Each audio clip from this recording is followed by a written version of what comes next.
Yo, Yeah, what's up? How's it going? it's going good. The man, the myth, the legend, Crunklestein. Do you prefer Devin or do you prefer? Yeah, you can just call me Devin. That's cool. So, Devin, would you please describe your origin story when it comes to glass blowing? How did you find a love for the craft? Well, I was introduced to glass blowing not until I was, like 19 or 20 years old. This was, 95, I think, 94, 95. Um, Started seeing some really cool glass pipes showing up here in Milwaukee via some, friends and stuff. And then was introduced to a guy about a half hour south of here named Brandon Frank, who was one of Cameron Towers, childhood friends and one of his first apprentices. So, for anyone not familiar with Cameron, I mean, this guy's pretty famous. He runs Glass Eye Studio in Seattle, a big production studio, and he was an early Snodgrass apprentice from here in Wisconsin, and just like an old school legend in like fuming. The Heady little skull stuff, all the early Snodgrass stuff. He made like really sick hammers, stuff like that. So, anyways, yeah, I used to go watch this guy and just spend as much time at the studio as I could. I was just like obsessed with it. Used to like try to take just about every case of pieces he made and flip it to friends and shit. I pretty much would always even sell them for what I paid for them. It was $75 a dry piece, and like for like a dozen piece case, I would get a free one out of it. So that's how I earned myself some Heady glass, because I was going to college at the time for like art stuff and architecture, and like really didn't know what the hell I wanted to do though, honestly. And like uh ended up just, there was nothing else I was really this obsessed with ever in my life. So I just kept like going down and bothering that dude. And like, he didn't want to teach me. I think he had a couple other apprentices at the time. And, it was like a pretty secretive thing back then. And I'm sure he saw that, I was selling a bunch of his work for him. So it probably would have been kind of foolish for him to get me into it. Cause we all know that all the glass slang and stops when you get your hands on the torch and you have your own work to sell. So it's like, I think I couldn't leave it alone, so I moved out to Oregon, out to Eugene, and just kind of, well, I was growing out there, and like the first time I pulled down, I pretty much brought you know some to Bob and just like converted all that into you know torch and tools and things like that, and then I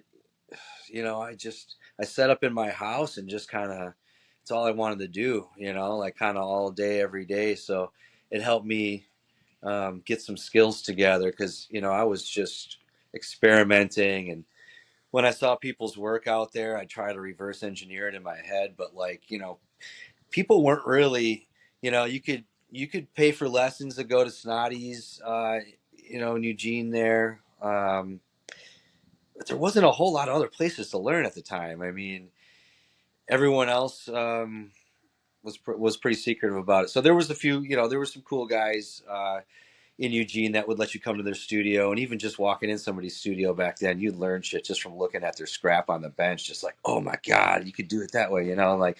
So it was like really like baby steps back then, and we just kind of figured it out. Oh, so anyway, I didn't put a time frame on this either. I didn't move out to Eugene till '98, so I spent like 3+ years selling glass for that guy and just kind of trying to watch and hang out and stuff. So yeah, so that was like late '98 that I finally even got a torch turned on, and yeah, I lived there for 2, 3 more years in a few different places with like garage studios. Moved down to Sonoma, California for about a year or so, and kind of decided to just get my ass back home to Milwaukee, where it's like sometimes you got to leave a place to understand how much you belong there or whatever. So I just kind of when I left Milwaukee, I really kind of was not feeling it, and then after being on the West Coast and traveling around a lot for a few years, I realized what it's like it's pretty chill, and it's my home. So I've been back here since, and that was like 2001 or two that I moved back here. So like, yeah, probably like 2002. So And I've been here since. So that's my career in a nutshell, right there. That's that's dope. You said you were going to school for architecture. Do you think that it was an instrumental tool in helping you become a super dope glassblower? Um, well, I've always been into like art and design and stuff. I always had a hard time finding like my medium, though. I never felt like I was exceptionally great at anything, or I liked metalworking and jewelry stuff. Would have been my favorite. I was never that great at drawing. My father and my grandfather were architects, and so of course, they wanted me to follow that path. I always thought it was interesting. I loved it, but the biggest problem for me was like I didn't want to spend my life in like an office building like cubicle, and this is where like a lot of this goes down. Even if you got a nice office, it's just like, dude, you gotta wear a tie every day. It's just like that was just never felt like it was my thing, and like just felt really dry. And as the schooling got more and more intense, like you get to a certain point like with architecture school where like you don't really leave the school. You're like there all night doing this like drawings and whatever else, and like yeah, I was just always drawn to everything else about art, really, and it was just really unsure of what I wanted to do in general. And I'm sure like everybody has that point in their life where they really just are like, what the hell am I here for? Like, I know I need for in just if anything, you need a job, but like everybody wants to follow like a passion in that. And yeah, I feel like I got really lucky just stumbling into glass blowing. I mean, it was just instantly about the coolest thing I'd ever seen. It was just like, hypnotized by it, and just like I could sit here for longer. And yeah, I'm a little bit surprised that it's been, you know, 26 years now, that it's actually kept me feeling the same. But yeah, I mean, it's still being this long, and there's no end in sight. It's I also feel pretty closely the same about like aquariums and marine life and stuff and coral and stuff, and same thing. I mean, it's such an endless world. Like, how could you possibly get tired of it? Like it's so yeah, those are really the only couple things I've ever been that interested in. So For sure. Uh, yeah. with all that developing as you're getting older and getting deeper into the glass blowing, like your art and your part, like contribution to it, where does Devin end and Crunklestein begin? Uh, I don't know anymore, man. I think Crunklestein's just kind of taken over. I mean, I don't know. Um, and it's funny. And hold on, before I even answer that, let's go back a little bit because a lot of people don't understand where I got my name from, and it's definitely like kind of out there and whatever. But I used to be like an amateur DJ here back in Milwaukee, like back in the early 2000s. And like I was never really any good at it. But it was fun. And I had a lot of friends that were DJs and producers. And there was always like, I was going out all the time anyway. And they were like, oh, you can open for me and, pay a little something. You can drink for free all night. I was like, why the hell wouldn't I do that? So that got me into DJing. And so I DJed as Cap'n Crunk. And then when people started posting, and that was kind of say like 2003 or something like that. So like Operation Pipe Dreams had just gone down and all that, and we were all still a little bit shook from that. And now everybody's posting on glasspipes.org and all the internet stuff, and it was like, damn, am I stupid to put my real name online? Like, are they actually like actively hunting out pipe makers now? And most of it, in retrospect, was definitely paranoia, but nobody knew what was going on. So I started posting online as Captain Crunk, and it stuck. So here's where I am, and like that eventually kind of turned into Crunklestein. Uh, Salt, in his gift of gab, I believe, like really coined that. And actually, the full name was Captain Cornelius Waffle Bottom Crunklestein. So that's a mouthful for most people. So we try to stick to Captain Crunk or just Crunk, whatever. It's I think at this point most people have figured it out, that I am. All these five people are like the same person, but it's I guess it did its job as far as throwing off Johnny Law there.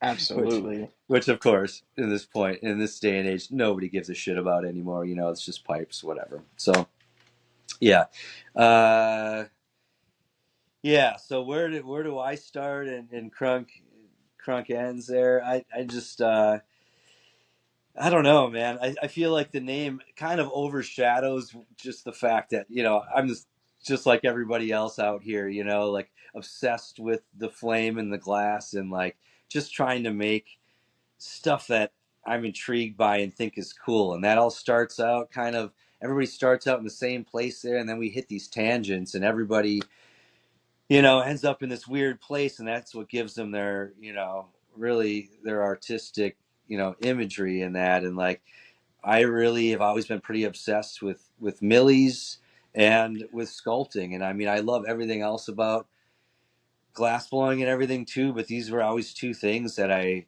always pursued a little bit harder than the other stuff. And sure enough, before you know it, everything I'm making is covered in millie, and all the stuff I really enjoy making is just kind of like off axis, sculptural stuff, and not like the say like more like lathe style, or like we have so many different um, disciplines in our industry, especially with like the whole scientific side of it, and like the crazy precision that some people come in with. And everybody's got their fortes, but I've been more into the organic side of most of the glass stuff. And um, I don't know. I think it suits me well, and it's makes me happy, and that's why I just keep kind of going for what I do.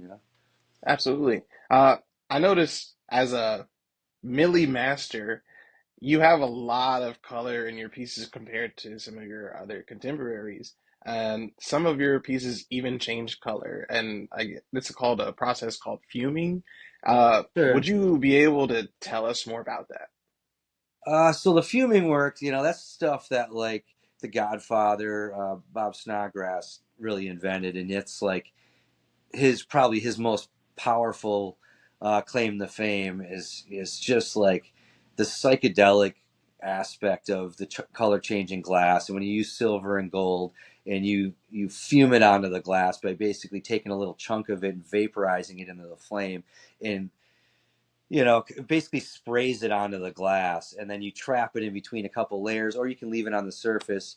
But that, when it's backed with like a resin or even just like some water in a piece, can really change the effects of how um, the mirror reflection of the colors comes back at you. And like, I definitely do not do as much of that nowadays as I would like to. A lot of the color work I do with the millies gives you a little bit more instant gratification. And a lot of that is because, um, with the hash oil on the scene, the pipes, we're not coloring in pipes anymore. It was always the thing. You had a little dry piece. You got that thing filthy, full of black resin, and it really made the pieces pop. Well, we're smoking hash oil and we're keeping the pipes clean, and just like it's hard to really get that effect. So nowadays, when I do bust out some fume work, I often will actually sleeve it over black just to like keep it colored in and really give you all the pop that the fumes can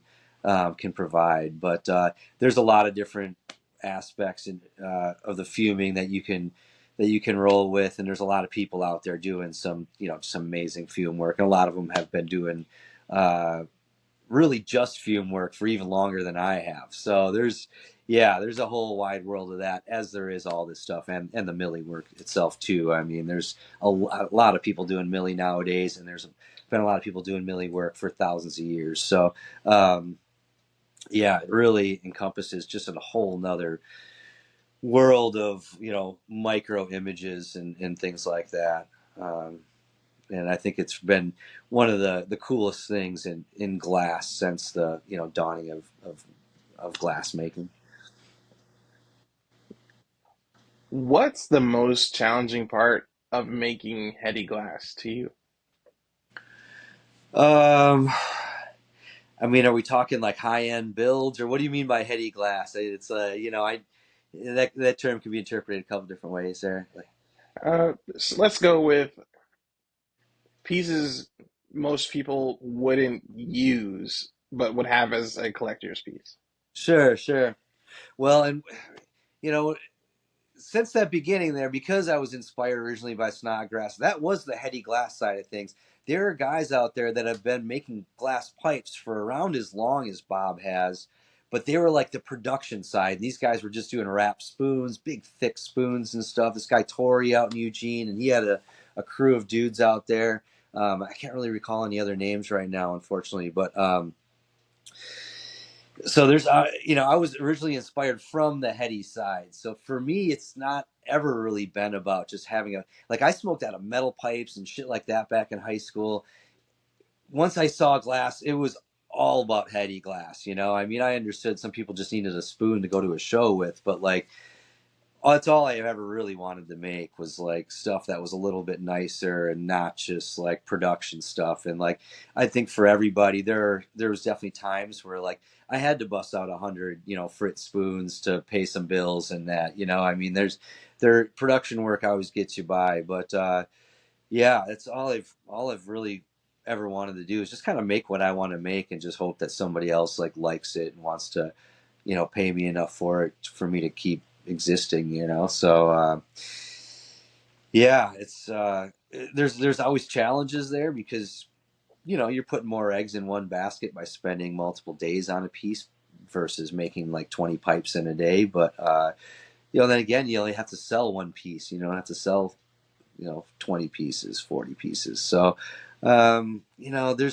pluses and minuses to all the different things. Sometimes it's just a nice mental break to make some simpler work. And oh, you want oneies? Yeah, I'll still make some people some oneies, like, because it's yeah, it's way less intense. You definitely have less to lose. I mean, I'll still spend a week on a piece and completely destroy it right at the end too. I mean, that's the nature of glass. So making simpler work can just be like a real mental and physical break sometimes. So, uh, but yeah, the pursuit has always been like, what's the coolest thing you can make, and like how can you keep ratcheting forward and continue to refine your work and make it nicer and develop the skills that you're already working with. And um, yeah, I think that like Headies will never die. You know what I mean? Like, why?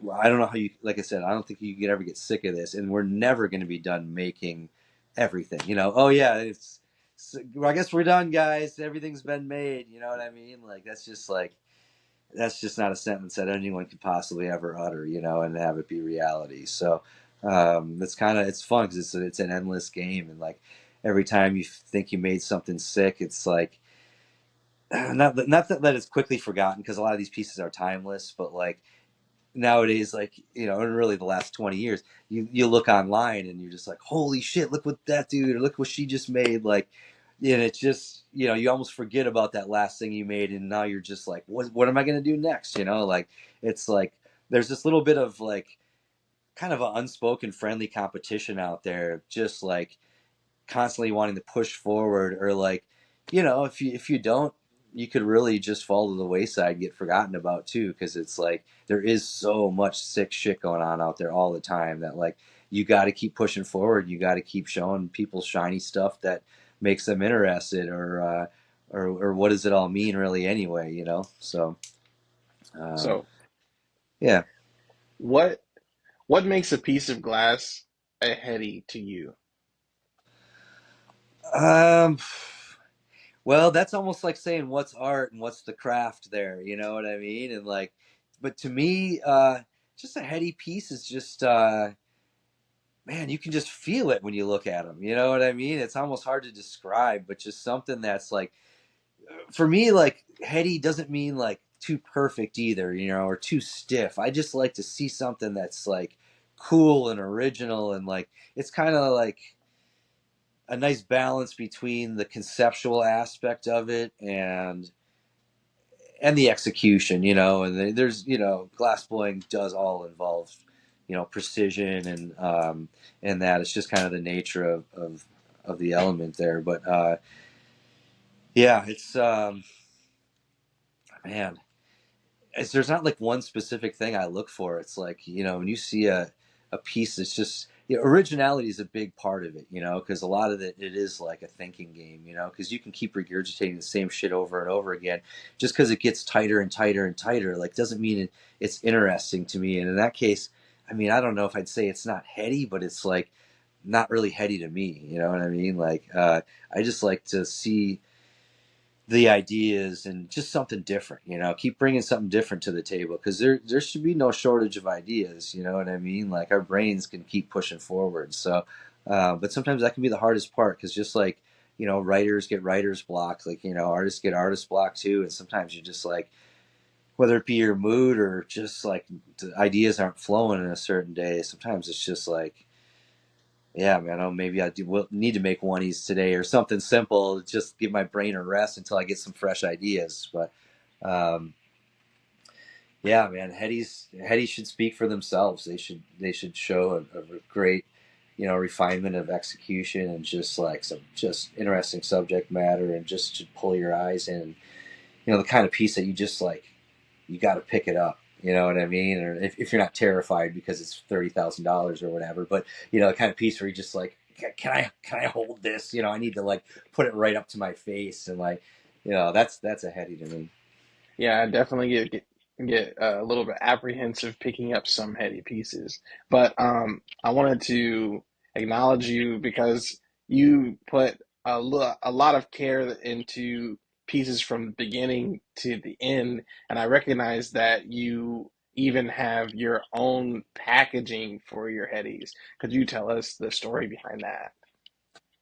Yeah, so I make all those crates myself. I got a laser machine. I got it probably like 4.5 years ago, and I've just been pretty into it ever since. I learned like a long time ago, when I was in school, how to use like Photoshop and Illustrator, and I've always kind of like maintained some basic skills on that, making myself, logos and editing pictures when I had to, whatever else. So yeah, I do all my own design work for those, and I pretty much like redesign them every year, and then just make them custom for the pieces. So I could take you for a little tour of that. I mean, so this is obviously the studio here, the bench, but so over here is kind of a mess over here, but this is my like packing and shipping station. So right here is like a bunch of the little crates. Here's all the really little guys, all the way down to like pearl size. So basically, I figured why not everything I make just come in a little crate here. Here's a bunch of panels that are like ready to be glued together. Right here, got some collab stuff going here. Here's like for a rhino piece I got about to drop in Texas here. And so then back here, foam station. Got to have somewhere to cut all the foam up, and this stuff takes up tons of space. So cut the foam to fit. Um, and then the actual laser machine is over here. And so this is like a printed page right here. And yeah, I get plywood that's all chopped up. Just place the panels in, and yeah, clear coat them, and yeah, adhesive them together, and we got some crates. So yeah, it's not like super complicated, but honestly, it takes up a lot of my time, and more than I probably expected it to when I started doing this. But I think it brings enough to the pieces and everything that like it's worth it to me. So yeah, I'll probably always keep doing it. I don't know, man. I just really was getting sick of buying. You used to be able to bubble wrap a piece and ship it off, and then it became, now everything's got to come in a Peli case, and like the Pelican cases not only are just like some plastic corporate trash, overpriced, total crap, but like they've gotten more and more and more expensive. Like every year they go up like 10% or something kind of ludicrous. And like I've heard since I stopped buying them, they're like stupid expensive now. And there's just, I used to put my own little sticker over the tag in the corner and stuff, but like it's just not really a proprietary thing. Plus, they're not shaped like bongs usually either. You know what I mean? Like you got these big square cases, and I don't know, they're just awkward and they're bad for shipping.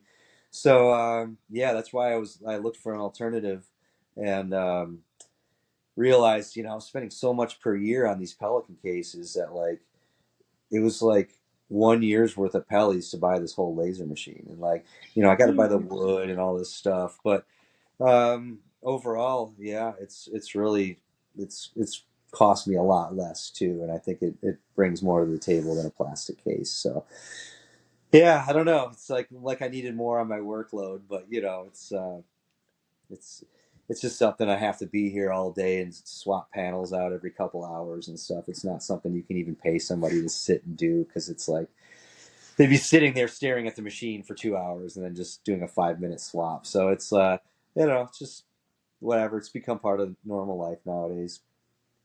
I mean, all I can say is it's appreciated. Nice, thank But you. earlier we were talking about how you wanted to see things progress in the world of glass blowing. What do you want the future of glass blowing to look like, or what do you expect? Um, well, it's pretty funny because I don't think there's anybody that really even could have foreseen where we are right now. I mean, we got into this shit, we just loved it and we're obsessed with it, and we're not thinking we'd be doing things like having nice cars or driving or even owning houses or anything like that. I mean, it's like I don't think anyone was really cared about looking that far down the line. I guess maybe that's what it's like when you're like 20 years old or 20 something. You know what I mean? Like, but yeah, like from here, I mean, we've always wanted it to be respected as fine art, and there's part of me that like stopped caring about that 10, 15, 20 years ago. It was just like, you know what? We all love this shit, and who cares what anybody else thinks? You know what I mean? Like, yeah, it'd be cool if they were respected in a museum and blah, blah, blah. But, like, it's also like, I'm just happy to be here making it. People out there can have it and love it and respect it. And someday somebody might dig it out of the ground as an artifact, or, you know what I mean? There's no telling. You could be real narrow, look at what's going to happen in our lifetime. So where's this shit going to go in like hundreds of years or thousands of years? Because I mean, time moves fast, and like it's not slowing down or stopping anytime soon. So like you know, it, part of me doesn't even care what anybody that's existing on this earth at the current time does or thinks about any of this work. Like it's not necessarily for them, or like anybody that has any of these pieces, it's all temporary. You know what I mean? Like it's yours for now, and you're like the guardian of this piece, and it's your object. But like that's definitely temporary, and we're all going to be gone. At some point, possibly sooner than we all know. So it's like, where's this stuff going to be then? And I got a lot of hopes that like there will be future either way generations way down the line, or just fucking aliens digging these things up and somehow connecting with them and being like, oh man, yeah, they had the plant here, yeah, they all smoked the plant too, check out these artifacts. I mean, who the fuck knows? It's so out there, and it's just a crazy thing to think of, but there really is no limitation to that, because it's like, yeah, who do these pieces belong to, really? Whether you buy them and you hold them now, or like you're the third owner of the piece, or you end up being the 30th owner of the piece 100 years from now. I mean, who the fuck knows where this is all going? And like um, I just think that they're important to the person that's holding on to them and smoking out of them and sharing them with their friends. And I think we've really just seen that like these pieces bring people together, whether we're getting together for a sesh, or like what it is. Like these things, I don't know, man, we tends to make friends, and like these bongs facilitate that. And like um, with all the stuff going on in our society, with especially all the intoxicants and other things that people choose, I feel like weed is one that's like, less harmful and more positive than a lot of these other things. And like, I think it's really like a meditative drug. And I think it's really helps people cope with society. And I think these pieces of art like really kind of ride hand in hand with that, and like bring like an interesting subject matter, because I mean, I love weed, but I can only talk about it for so long too. But you bring all the art on the table, man, I could talk about that stuff all day. And I know a lot of these other kids can too, and they come out to the shows and the sessions and all that, and everybody has a great time. And it's I feel like it's just really added like this deep level of art to the whole like scene basically. So yeah. Cool. Well, that was very insightful. And we're going to wrap up with this question. Uh, what's something someone needs to know when they purchase a Crunklestein piece? Well, that, it was made with love and dedication, and that, it was probably made right here by me. And I do everything from start to finish myself, and just make it from the heart, and just yeah, I'm always trying to make something new and exciting, and I just hope that people cherish the work, and they get a little piece of me with every one of those pieces. And I've made a lot of pieces over my career, and I hope to make a lot more. But in reality, a single maker can only make, it's a finite number of stuff that's out there. And like with the rate that things get broken or lost or stolen or whatever, these things are sort of a precious commodity. And I just really love and respect the way that people, love my work the way that I do. And I feel like that gives us kind of a mutual bond, and that we just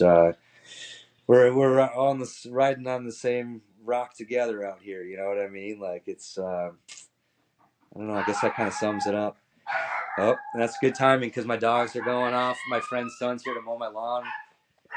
I gotta bail, but hey, much love. I really appreciate you spending some time with me today.